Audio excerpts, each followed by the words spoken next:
Now, the greatest radio shows of all time. Suspense. The Shadow Node. Washington calling David Harding, counter-spy. Classic radio theater. The Great Gildersleeve. Fibber McGee and Molly. Dragnet. Gunsmoke. The Lone Ranger. Now, step back into our time machine with your host, Wyatt Cox. Good evening, friends of the Inner Sanctum. We'll hear the creaking door again a little bit later in an episode of Inner-Sanctum-Mysteries. This episode, originally broadcast 76 years ago, April 23rd, 1946, Richard Widmark starring in an episode entitled Make Ready My Grave. And we thank you for joining us on this Saturday, 23rd day of April, 113th day of the year, 252 days remaining. Judy Garland performed at Carnegie Hall on this date in 1961. Student protesters at Columbia University in New York City took over administration buildings and shut down the university. In 1975 at Tulane University, President Ford closed the door on further U.S. involvement in Vietnam. Today, America can regain the sense of pride that existed before Vietnam. But it cannot be achieved by refighting a war that is finished as far as America is concerned. More than 58,000 Americans had lost their lives in a war that was not meant to be won. In 1985, Coca-Cola changed its formula and released New Coke. The incredible has happened. The impossible has become a reality.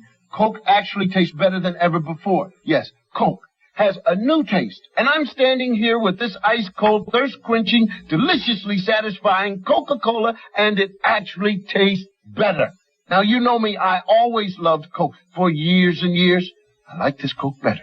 The new taste of Coca-Cola, better than ever before. Now, more than ever, Coke is it. The response overwhelmingly negative, the original formula back on the market in less than 3 months. Pink Floyd's legendary Dark Side of the Moon album, after spending a record total of 741 consecutive weeks over 14 years on the Billboard 200 record charts, left the charts for the first time ever on this date in 1988. Justice Department officials said they had arrested nearly 100 employees at Washington area airports for falsifying information to obtain security badges. That announcement on this date in 2002, 3 of those arrested were allegedly fugitives from justice. What this investigation uncovered should be a wake-up call for every airport in America. Attorney General John Ashcroft to announce the sweep at a news conference in Alexandria, Virginia. And the first YouTube video titled Me at the Zoo, published on this date in 2005 by co-founder Jawed Karim. And that has been edited a number of times, and if you've never looked it up, I think you might find it interesting. Me at the Zoo on YouTube. Passing away on this date in history, William Shakespeare, also swimmer, actor Buster Crabbe, politician Sam Ervin, Otto Preminger, the director, actress Paulette Goddard, Howard Cosell, passing away on this date, assassin James Earl Ray, and the first president of the Russian Federation, Boris Yeltsin. Great Russia is rising from her knees. We will surely turn her into a prosperous, democratic, and peaceful state. Russia is being reborn. Boris Yeltsin is the elected president of Russia, and he has shown a great deal of courage in sticking up for democracy and civil liberties and market reforms, and I'm going to support that. Words of Boris Yeltsin through a translator and former President Bill Clinton. And one has to wonder that at that point in time, Russia actually had some forward momentum coming into our centuries, but things certainly have regressed, haven't they? Boris Yeltsin passing away on this date back in 2007. This is the birthday of President James Buchanan, the senator from Illinois and presidential candidate Stephen A. Douglas, also actress Janet Blair, Shirley Temple, While we mostly remember her as the youthful actress, singer, and dancer, she was also a prominent businesswoman and a diplomat. Also, singer Roy Orbison, delightful singer. Also, Ray Peterson, my dad. Sandra Dee, also Hervé Villechaize, the plane. And also Bam Bam Terry Gordy, the pro wrestler. All those folks born on this date in history that are no longer with us. Also, the $6 million man in the Fall Guy, Lee Majors, 83 years old today. From Three's Company, Joyce DeWitt is 73. From One Day at a Time and a lot of other motion pictures. In fact, over the weekend, I saw a movie that she did called, what was it, The Mail Order? I Was a Mail Order Bride. It was one of those TV movies. Valerie Bertinelli, 62 years old today. Also, Hispanic comedian George Lopez, 61. You can't see him because John Cena is 45 today. I think I really enjoyed some of what he did with Wipeout on TBS. It was hilarious. Also, the host of HBO's Last Week Tonight, John Oliver, is also 45. From House, Harold and Kumar, and Designated Survivor, Kai Penn, 45. He also, and I did not know this, he was in the Obama administration, but I didn't hold that against him. I thought he was a pretty good actor. From Heart of Dixie, Jamie King is 43. From Slumdog Millionaire, Dev Patel is 32. And model Gigi Hadid is 27. Those just a few of the people who celebrate the 23rd day of April as their birthday. And if this is your birthday... Happy birthday to you. Happy birthday to you. Happy birthday, happy birthday. Happy birthday to you.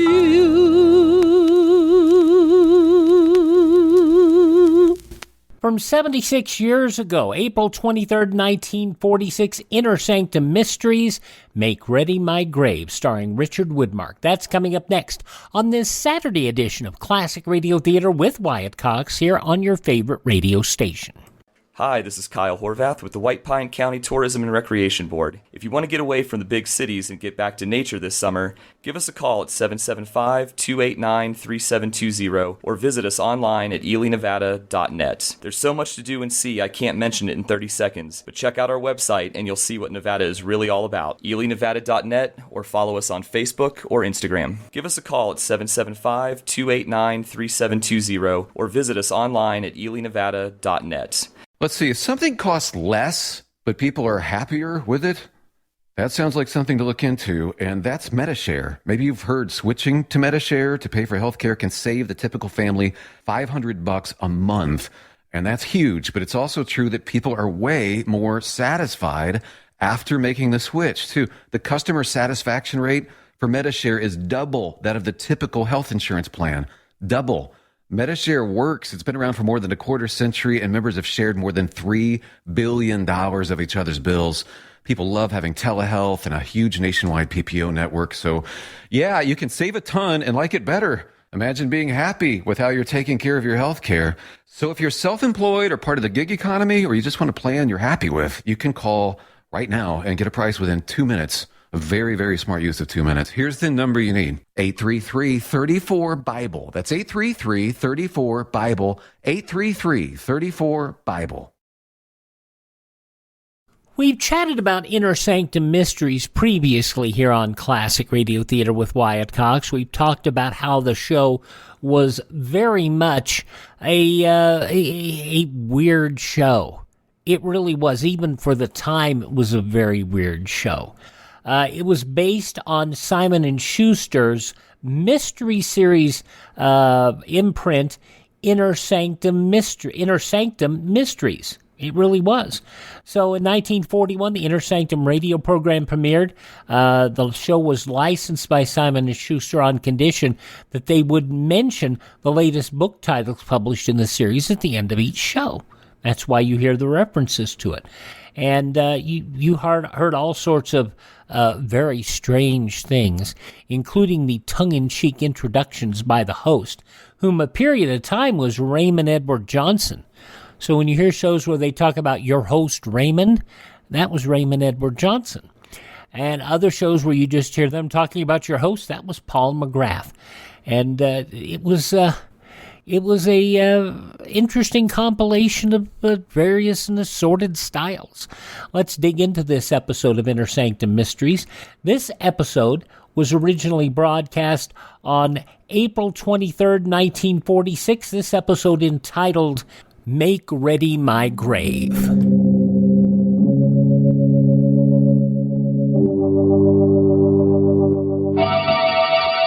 Lipton Tea and Lipton Soups present Inner Sanctum Mysteries.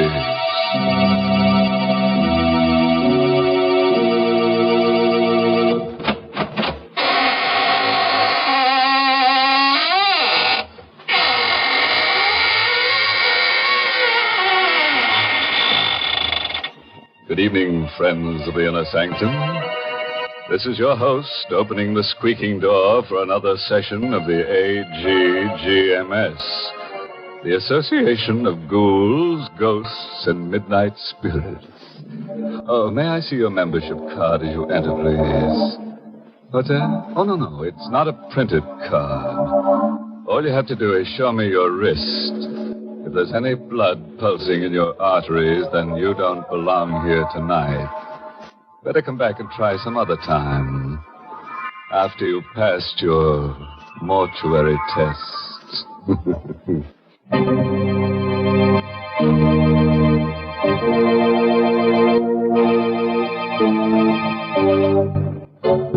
And now for tonight's Inner Sanctum Mystery.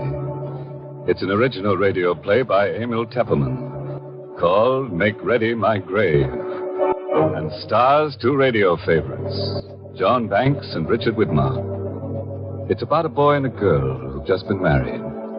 A piece of colored string, an open grave, and a hangman's noose.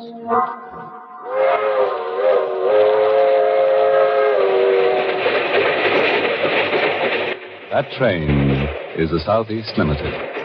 See it? Long, sleek, and powerful, clicking off the miles and the humming rails. A masterpiece of 20th century mechanical perfection. Nothing about it to suggest lurking hate, or fear, or superstition, or death. But let's take a look into compartment A, car 17. John and Betty Loomis, just married, are going for their honeymoon to John's ancestral estate. John, I'm so happy. How soon do we get to Louisville? In about an hour, Betty. Just think, I married into one of the oldest families in the state. I hope you'll be very happy, darling. Oh, I will. You do love me, don't you, John? Of course I do, baby. I'll always love you.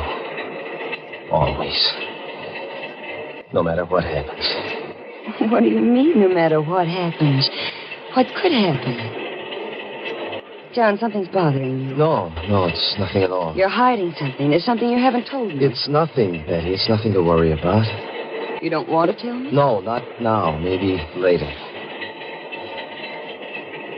Why are you playing with that piece of yellow string? What? You've been playing with it ever since we came onto the train. Gosh, I never noticed. I watched you. You've been tying a knot in it. A knot? Good Lord. I must have tied it without knowing what I was doing. You've tied it into a noose. A hangman's noose. I don't know how I came to make it or where I picked it up. Well, it's only a piece of string. Yes, it's only a piece of string. Betty. What is it, John? Here, take this. A gun? Take it. But why? If I should ever try to strangle you, John. Please listen to me. If I should ever try to strangle you, promise me to use that gun on me. What are you talking about? Louisville, next stop. stop. Oh, this... Next stop, Loomisville. This is where we get... John, what's this all about? That piece of yellow string and now this gun. Put it away, Betty, and remember what I said. Don't ever forget it.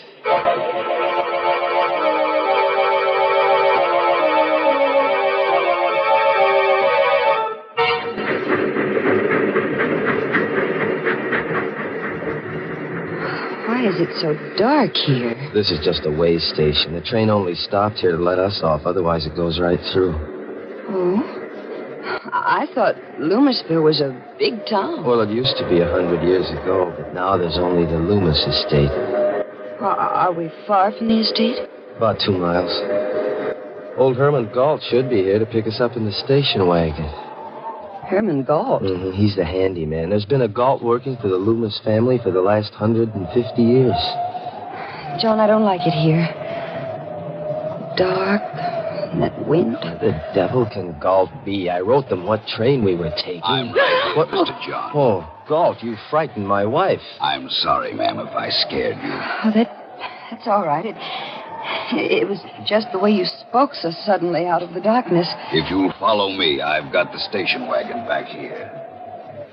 John, he doesn't like me. Galt? No, that's just his way. He's very devoted to the family. Wait till you get to know him. I don't think I care to.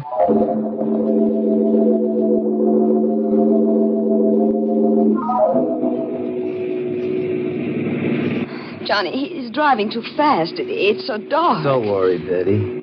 Galt knows this road like the back of his hand. We'll be there in a few minutes. I'm frightened. Darling, please, tell me why you gave me the gun. No, I can't tell you now, Betty. Maybe after you meet Uncle Everard. John. What? What's that in your hand? What? Oh. Another piece of string. A red one this time. What? I must have picked it up in here, off the seat. You've knotted it into another hangman's noose. Galt. Yes, Mr. John. This piece of red string, did you put it here? No, sir. Then how did it get here? You ought to know. Yes. Yes, I ought to know. God, why are you stopping here? We're home, ma'am. This is the entrance to the Loomis estate.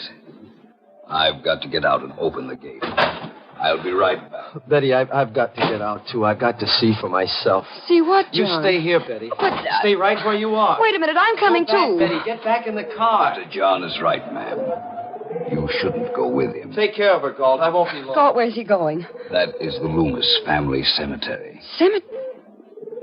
What does he want to see in there in the middle of the night? He'll tell you himself, ma'am.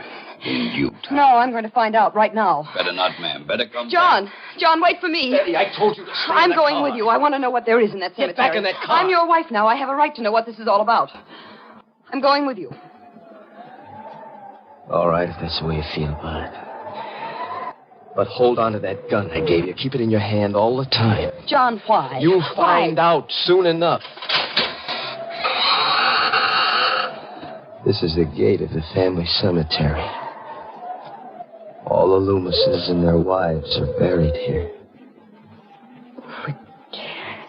It's so shadowy. White tombstones look like ghosts. Hold my hand, John. No. Just hold on to that gun. John, whose grave is this with the high tombstone? My great-grandfather's. Stuart Loomis. He founded the Loomis estate. This is my grandfather's grave. His wife. Here's my father. My mother. And that's all. That should be all. What do you mean? Come over here. This is what I came to see. This is what I've been afraid of. John, it's an open grave. Freshly dug. Yes, Betty. It was just dug tonight. But who is it for? Betty, darling. I'm afraid it's for you.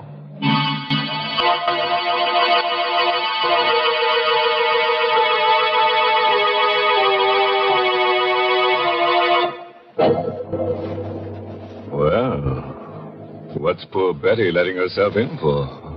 With a fresh grave waiting for her on a honeymoon. And a husband who ties little strings into hangman's nooses. But come to think of it, Betty's a lucky girl at that.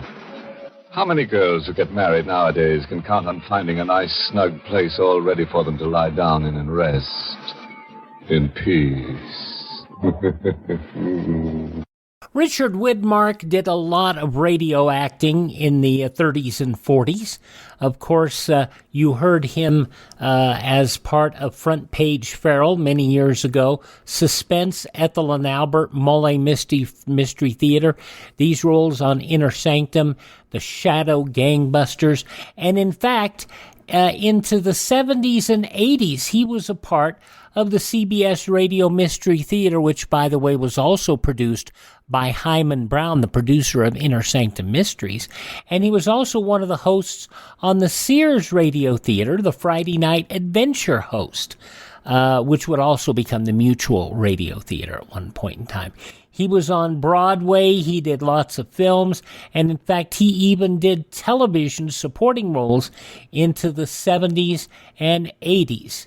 And I guess his last film appearance was in the 1991 drama True Colors. So you hear Richard Widmark, quite the adventurous broadcaster and adventurous actor.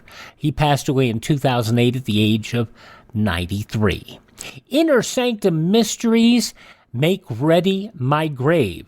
On this episode of Classic Radio Theater with Wyatt Cox, we will have the news from 76 years ago today. That'll be coming up following these important words from your favorite radio station. Thanks so much for tuning in. No offense, but are you a little fat when you look in the mirror? How would you like to learn the secrets to lose 3 to 5 pounds a week easily without joining the gym or going through any crazy diets? It's called Body Sculpt by Med Diet. For the last 2 decades, we've been helping people just like you that have pounds they want to shed. We've helped millions of people lose thousands and thousands of pounds over the years. And now it's your turn. Learn the secrets of how to lose weight with one simple phone call. You'll see an amazing difference in a matter of days. Don't believe us? We'll offer you a money-back guarantee. If you're ready to start losing weight right now, call right now to learn more about your risk-free order to Body Sculpt. Call for your risk-free offer. 800-738-5332. 800-738-5332. 800-738-5332. That's 800-738-5332. Are you in bad pain? You know what I mean. Your knees hurt. Your shoulder hurts. Your elbow and back are constantly killing you. And I'm sure you've tried every pain pill or cream available at the drugstore. Am I right? Well, here's something you haven't tried. Pain Magic. Pain Magic is not available at any drugstore. The only place you can get it is by calling the special toll-free number I'm about to give you. And to make things even better, call right now and find out about our buy one, get one free offer.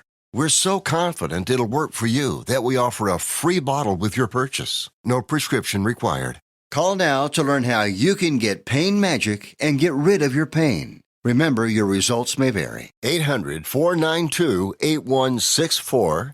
800-492-8164. 800-492-8164. That's 800-492-8164.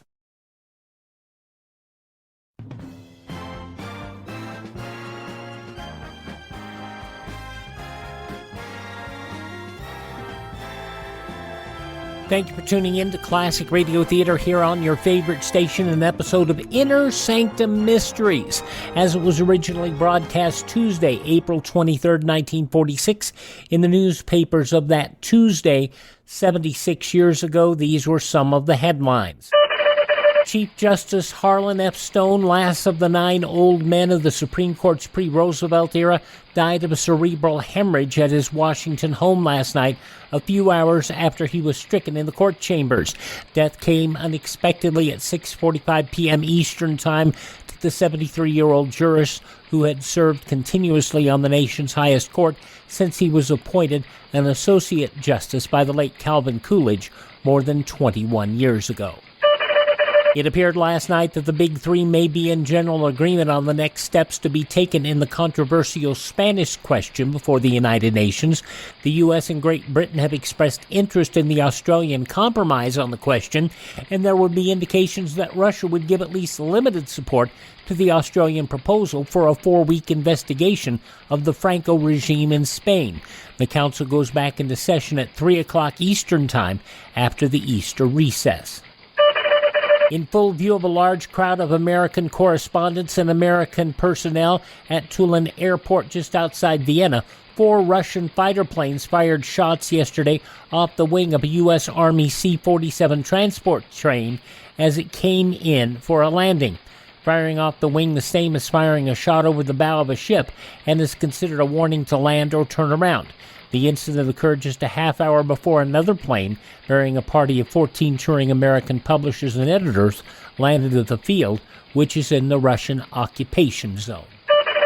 Secretary of State James F. Burns leaves for the Parent Foreign Ministers Conference, armed with what many observers believe to be a tough policy, calling for a definitive limit on Russian influence in southern Europe and the Mediterranean.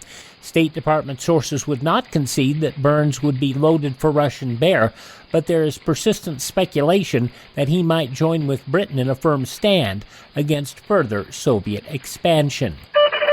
General George C. Marshall turned from mediation of China's civil strife today to request a retraction of communist charges that U.S. planes strafed Chinese communist position last week. In a memorandum to Communist General Chou En-lai, Marshall pointed out that U.S. Army, Navy, and Marine headquarters, after thorough investigation, reported that no American planes have been seen near that area and that none was missing. He asked Chou to publish a retraction. Those some of the day's top news stories as reported in the newspapers of Tuesday, April 23rd, 1946, on your radio Inner Sanctum Mysteries, which continues now on Classic Radio Theater with Wyatt Cox.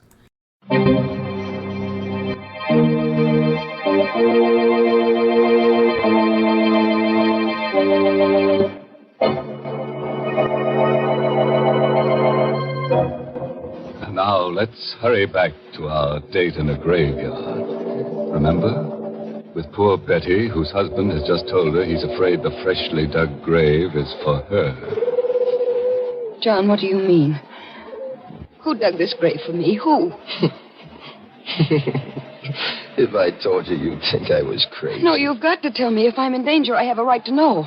Was it Galt? Your Uncle Everard? No, at least I don't think so. His wife, Christine. Betty, do you believe that a ghost could dig a grave? Ghost? Do you mean I'm in danger from a ghost? Oh, I told you you'd think I was crazy. John, why are you looking at me like that? I don't know. Betty, have you got that gun with you? No, I left it in the car. What good would a gun be against a ghost?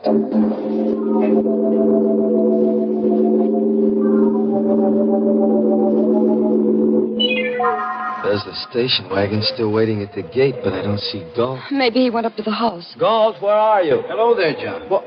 What's up? Uncle Everard. What happened to Galt? He came up to the house. Said you'd gone into the cemetery. So I thought I'd better come down. Oh. Is it there? Yes, it's there. A freshly dug grave. Oh. Uncle Everard, this is my wife, Betty. How are you, Betty? Hello. You saw the grave too, Betty? Yes, and John says he thinks it's for me. I'm afraid I don't understand all You this. haven't told her anything yet, John? Well, just a little. I couldn't bring myself to. I think it's time you did.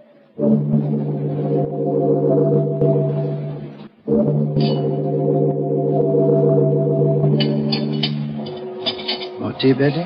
Thank you, Uncle Everard. I will have a little more. You, John? No, thanks.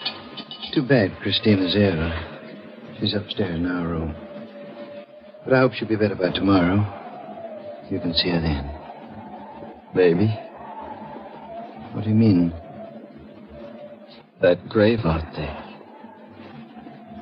Maybe it'll be filled tomorrow. John, don't you think it's time you kept your promise to tell me what this is all about? You tell her, Uncle Everard. Well, Betty, there's a ghost in the Loomis family. That's it in a nutshell. Oh, I see. And it was a ghost who dug that grave, huh?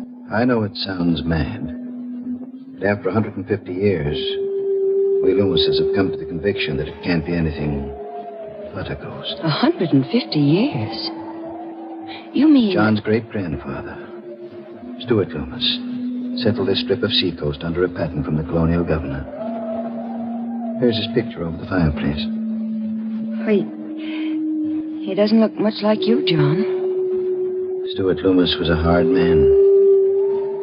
He was a French privateer in these waters who made a lot of trouble in those days. Gaston Leroux, who sailed the seas with his wife, Antoinette. But what has a French pirate and his wife to do with that grave? Stuart Loomis captured Leroux and his wife, and under the authority conferred upon him by the governor, had the power to hang them. You mean the woman, too? Yes. He hanged them both on a gibbet where our family cemetery now stands. Oh, how terrible. Before he died, Gaston Leroux laid a curse on the Loomis family. He swore that just as his wife was hanged, so would all the Loomis women die. He swore that he would come back and dig a grave for the wife of a Loomis in every generation, and furnish the noose by which a Loomis would strangle his own wife. But that's incredible. Short while afterward, a fresh grave was found beside the gibbet where Leroux had been hung. That night, Stuart Loomis's wife, John's great-grandmother, was found hanging by the neck from the eaves of this very house. And Stuart Loomis? I told you Stuart Loomis was a hard man and had made many enemies. There were many who hated him deeply and bitterly. He was arrested and tried for the murder of his wife. Convicted and executed. Now you know the secret of the Loomis family.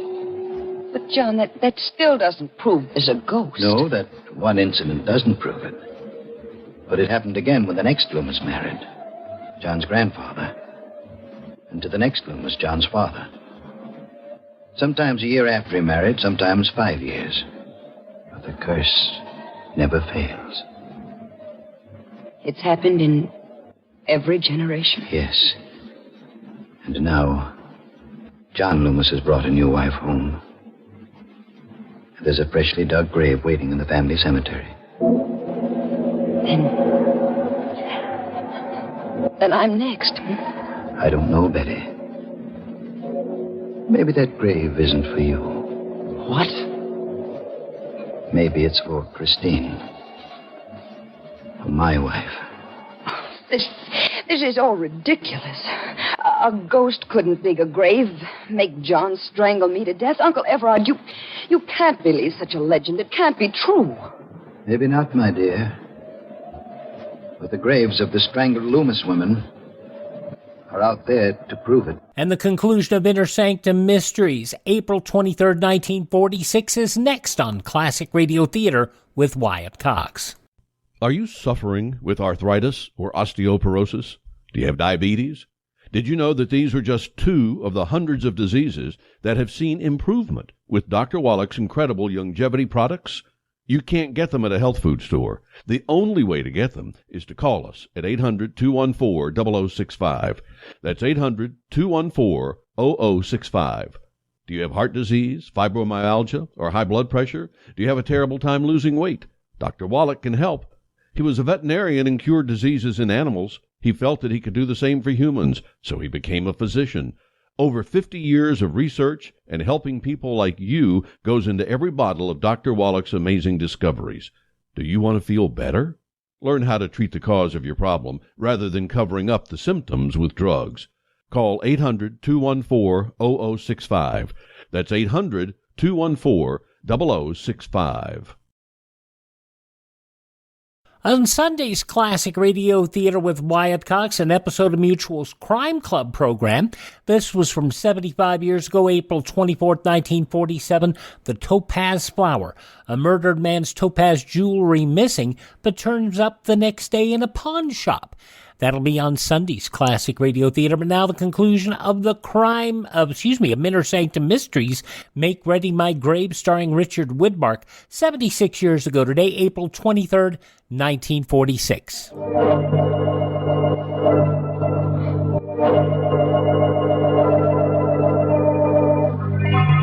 Well, this is your room, Betty. I'll have God call you at 8 tomorrow morning. Good night. Good night, Uncle Everard. Good night, John. Good night, Uncle Everard. This is such a big room. It's so gloomy. The whole house is like that. It lies gloomy and sullen under the Loomis curse. Oh, Betty, I love you so much. We'll beat the curse together. Let me go, darling. I want to change my clothes and wash. All right. There's the bathroom over there. I'll only be a minute. All right, darling. Oh, it's a lovely bath. Betty, what is John, quick. What? Look. Hanging from the shower bar. What? A hangman's noose. It's a real one this time. Of rope. Ready to hang someone. Who put it there? It's the Loomis curse. We can't get away from it. No ghost could have hung that rope there. Let's call Uncle Everard. All right. Have you got the gun with you? No, it's in my handbag. Well, get it. But John... Get it, I say. All right, John.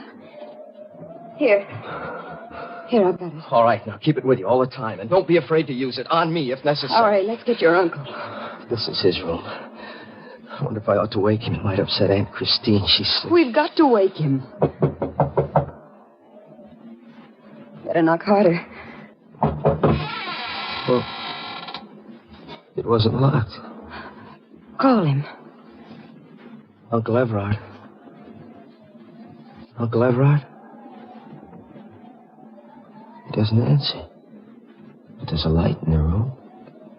Push the door further open. All right. Well, there's nobody in the room. The bed's empty. Uncle Everard?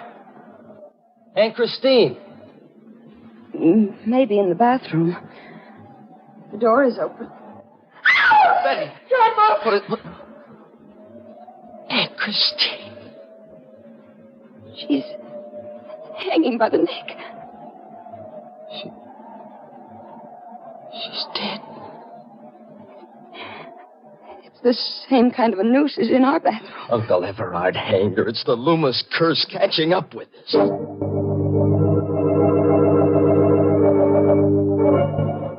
No Galt, any trace of Uncle Everard? I searched the whole house, basement to attic, not a sign of him. He must have gone out. Come along. But it's raining. We've got to find him, Betty. Come on.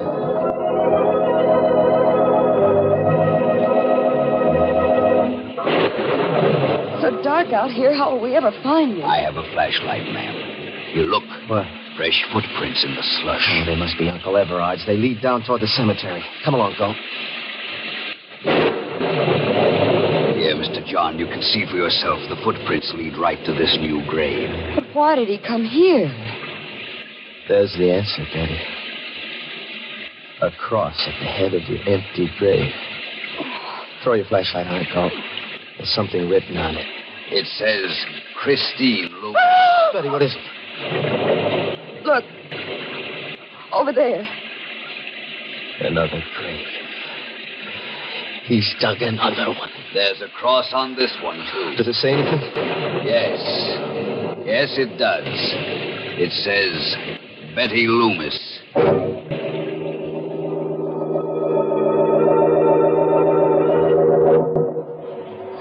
John, sit close to me. That portrait of Stuart Loomis over the fireplace looks so real. It frightens me. Now remember, Betty, whatever happens, hold on to that gun and don't be afraid to use it tonight. Where is Galt? He ought to be here soon. He went to look for some weapons. Here I am, Mr. John. Galt, you always frighten me coming in so quietly. I'm sorry, ma'am. Here, Mr. John. These ought to be pretty good weapons. Size? As I had them sharpened only the other day. They could slice a man's head off in one stroke.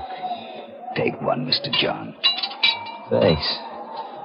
But I'd hate to use it on Uncle Everard. If he shows up tonight, you'd better use it. Maybe he's come back into the house through the back way. I'll go through the house again if you'd like.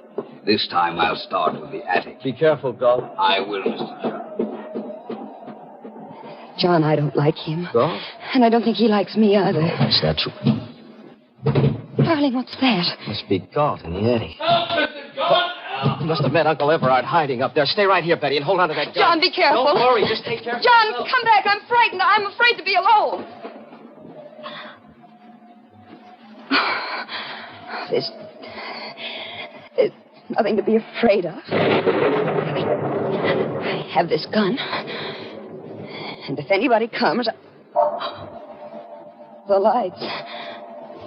The lights went out. Who's there? Who's in this room?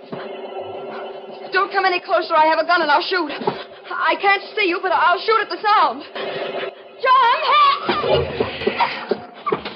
Rope. Around my neck. Let go. I'll shoot. It's not loaded. I took the bullets out when you left it in the car. Galt. Yes, ma'am, it's Galt. Mr. John is busy up there in the attic with the body of Mr. Everard. I killed him, too. And when Mr. John comes downstairs, he'll find you. And I'll cut him down in the dark with my scythe. Why? There were others besides the pirate LaRue who hated Stuart Loomis. Like my own great-grandfather, he was in the service of Stuart Loomis, and he hated him. When LaRue laid the curse on the Loomises, my great-grandfather decided to make it come true. It was he who strangled the wife of Stuart Loomis. Through the years, the Gaults from father to son have handed down their hate. You're mad. Maybe. I'll tighten the noose and finish Betty, you. where are you? Why is it dark in here? Betty! John, look out, it's Galt. He has his eye. So will I. John!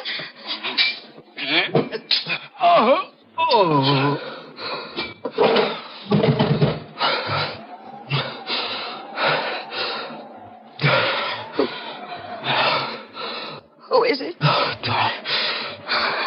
Darling, where are you? Here, John, here.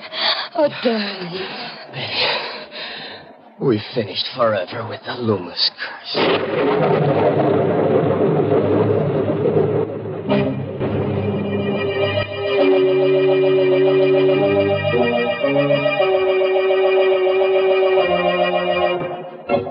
Well, that was a pretty rough honeymoon for Betty.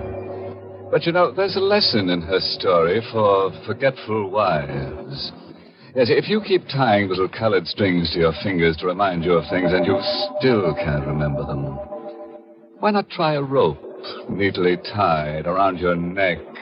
It's sure to help you forget.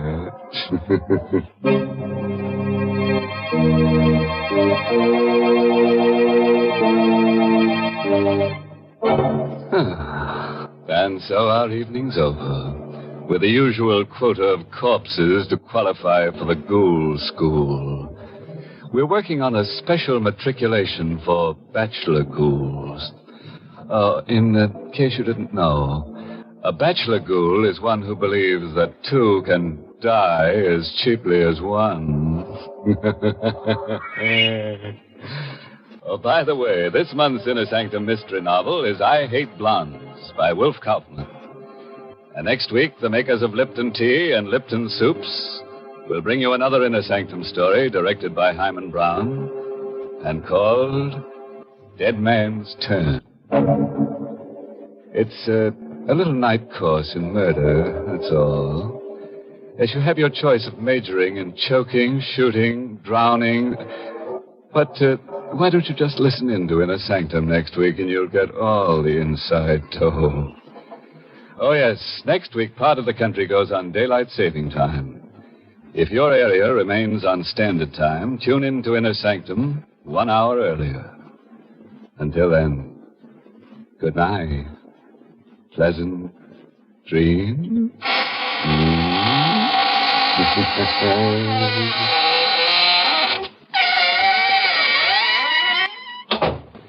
April 23rd, 1946, Inner-Sanctum-Mysteries on Classic Radio Theater with Wyatt Cox.